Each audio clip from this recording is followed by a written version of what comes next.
I'm going to invite 3 members of the class of 2023 to join me on the stage. I'm going to ask them to come out one by one. And then after I've had a chance to chat with them for a few minutes, then I'm going to invite them all on stage together to answer some of the questions that you, the parents, submitted through the form that you filled out earlier, okay?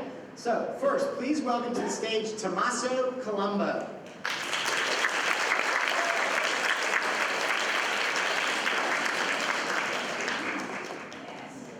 Just show you a couple of Tomasso's stats. And then you'll see this with the other people's as well. So I'll just put them up here first, and then I'll show you some questions that we have prepared to ask Tomasso. So, Tomasso's IB predicted score is 44 out of 45 points. That's 1 point shy of a perfect prediction. That's amazing. His SAT score, 1570 out of 1600. That is equal to the highest SAT score for his class this year.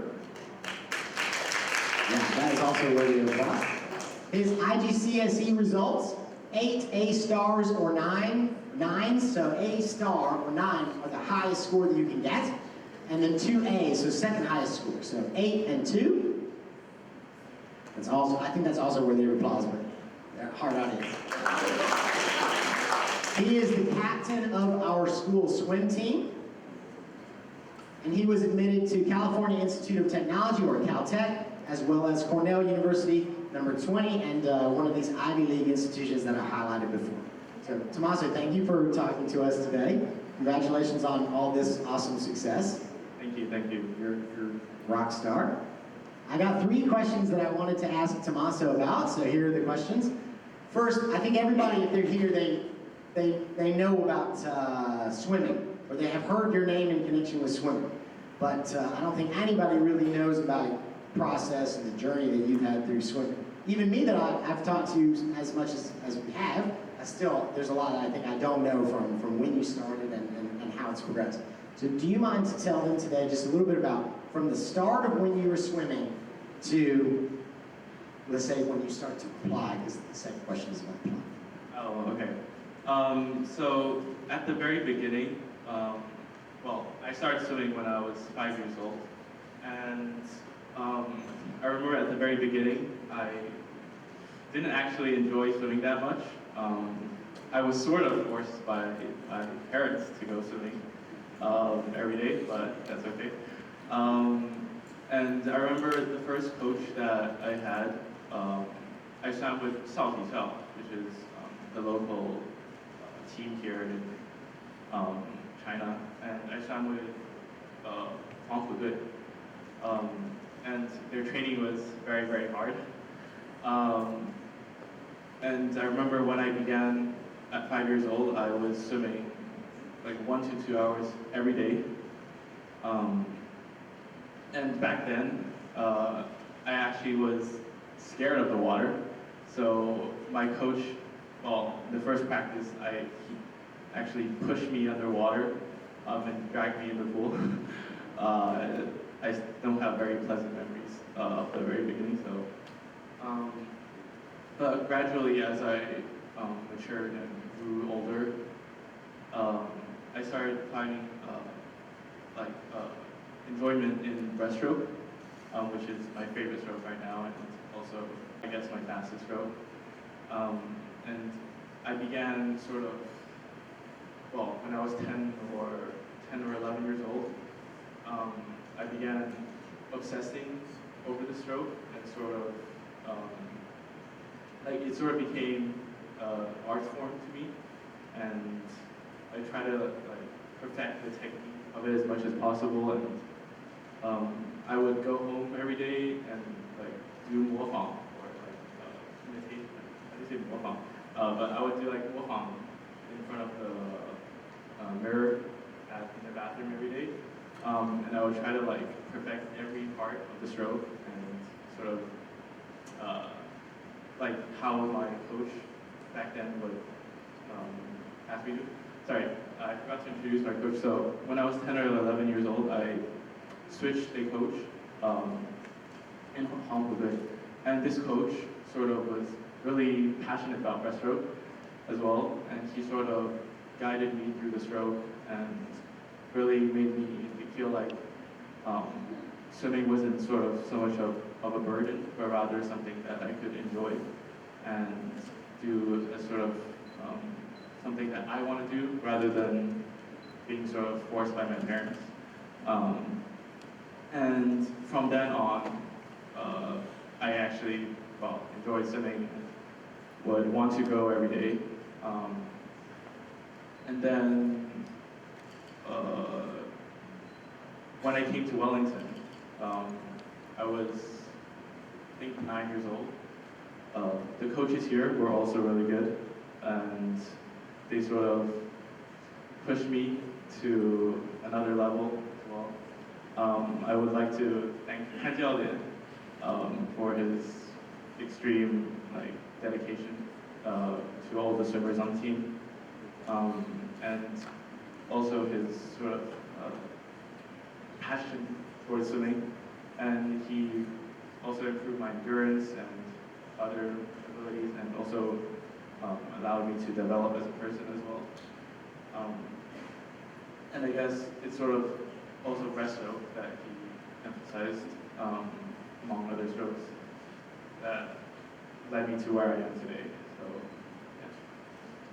yeah. Thank you for that. I think it is beneficial for them to hear this. In the last 2 years, when you've been doing the IB, about how many hours would you estimate you were swimming per week?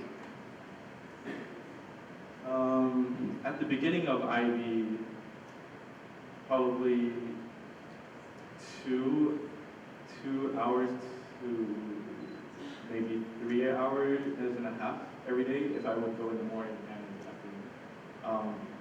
And every session would be 2 hours roughly, and some probably 7 to 8 times a week. But that's not including dry land, which also I would go for 2 to 3 times a week. And dry land is basically gym training, but for swimmers. We call it dry land.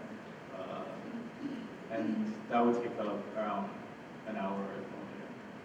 So if my math is correct, it sounds like somewhere between 20 and 30 hours a week. Is that a reasonable estimate? Probably around 30 hours, yeah. Around 20 hours. Including dry land. So that's a lot. Because your other classmates, to maintain a 44 average for the IB or to do all the things that IB requires, that's already very challenging. And then to go and do 20 hours of physical exertion in the same week or in the same day to be adding on extra these hours, that seems like it would be exhausting. Were you exhausted for 2 years? Yeah, well, I was exhausted for the past 10 years after training. Because training before, with Huang Pupil and also with school, I would train with the school in the mornings. So I'd wake up at probably 5:30 and then be at practice at around 6:15 or 6:30. And then train to 8, which I would then, sometimes it would go to like 8:15, and then I would have to rush to class, and then explain to my teacher why I'm late and why I'm eating breakfast in the classroom. And then I would go probably 1 to 2 times a week, or sometimes 3 morning practices, and then I would go 6 to 7 times at night with my local team, so Pupil. And I would swim from, it was either 6:15 or 6:30 start to 8:30. And I didn't eat dinner yet, so I would have to go home and eat dinner, which I would arrive home at around 9:15 p.m. And then eat dinner and then do schoolwork. And I would be already exhausted at that point, but I would just push myself and try to focus. And I guess that sort of helped me with time management and sort of improve my efficiency at doing schoolwork and homework. So I guess in a sense, it sort of helped me improve my academics. The quote is going to be, I've been exhausted for 10 years. Okay. Now, thinking about the last, let's say 2 years, how did you make swimming part of your application process? You don't have to tell every detail about every conversation you have with coaches, but just to give them a sense for how did you let universities know this is who you are, you think this should be a big factor in when they look at you? So in the U.S., there's this conference thing called the NCAA's, and basically almost every university they have this. Well, they take part in this conference, and they're either Division 1, 2, or 3. Most top schools are either Division 1 or 3, and the difference is that Division 1 they focus more on sports and less on academics, and Division 3 they focus a bit more on academics. And I contacted a lot of Division 1 and 3 coaches a year and a half ago. I basically just sent them a lot of emails and just hoped they replied. And quite a few of them replied at the beginning. Well, at the beginning, I only sent a few, and a few replied, such as Caltech. And I asked, basically, Caltech is Division 3, and I had a bunch of conversations with the coach, and I asked him how recruiting works and how's the team atmosphere and what his visions are for the team. And after a few conversations, he basically said that for Caltech, swimming, you can't really get recruited for swimming because, it's Division 3, but also schools like Caltech and MIT, the coach has little power in deciding your, in like pulling you into school. And it basically acts as like an extracurricular, though he does recommend me to the admissions team, and it is like a factor in my admissions process, but he can't accept me into the school. And I guess that's where the balance between swimming and academics and other extracurriculars comes in. I'll tell them what I told you. Caltech has a nice thing that they do for admission for higher education counselors at schools, which is if you have a pupil who applies early, you can request a call from them to explain or to tell you the decision that they made before the pupil finds out, actually. So about 12 hours before Tomasso got the news, they called me and told me that he had been accepted. And my first question was basically, can you tell me, did he get admitted because he's a fantastic swimmer? And they said, yes, this was a factor, but if he didn't have the academics, we would not have accepted him. Because Caltech is so challenging and so selective academically, and that the professors expect so much, and the caliber of the pupils academically is so high, that if he didn't have that, we wouldn't have accepted him because it would have been doing him a disservice. He could not thrive at our institution. So yes, the swimming was something that we considered very much, but he could not have been admitted if he did not have top grades and top scores and these things that indicated he would be a successful student academically. So I do want to make sure everybody knows that. And last question, because we're behind, and I definitely want your classmates to have a chance to tell their stories as well. So can you just tell us briefly about some of the things, because I think a lot of people know swimming about you, but they don't know other things that you're interested in. You're going to Caltech, not going to swim you, right? So there's no swim university. So what are some of the things that you're really excited about exploring, or you have been exploring in the field of STEM? I'm really interested in chemistry, and also I would say like electronics and like building gadgets, but mostly chemistry. And I didn't find my passion for chemistry until late year 10, where I actually have a little story, if you don't mind.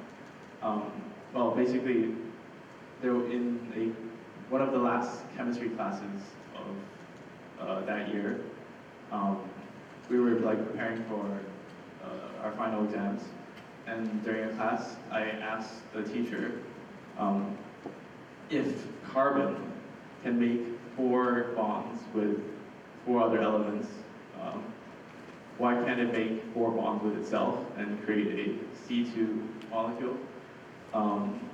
And basically, he was like, don't focus on this right now, focus on your final exams, and dismiss my question.